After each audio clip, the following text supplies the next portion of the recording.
Hi everyone, so today I'm going to explain to you how you can create a filter and share it with your teammate.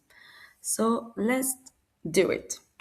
So I'm going to do in the CRM app, but you can do it in every app that have the search bar.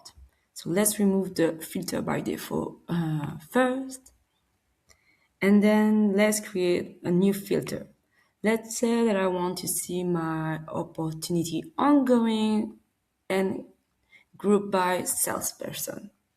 So up, there we go. We have our filter, and to save it, you just need to click on Save Current Search and name it as you want. Let's say that I want to name it Opportunities Ongoing. Then I'm going to save it.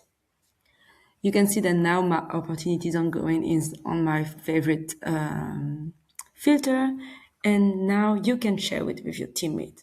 For doing this, you just need to click on the pencil, and then you have a new window where you can find some information as the name, the share with, the default filter.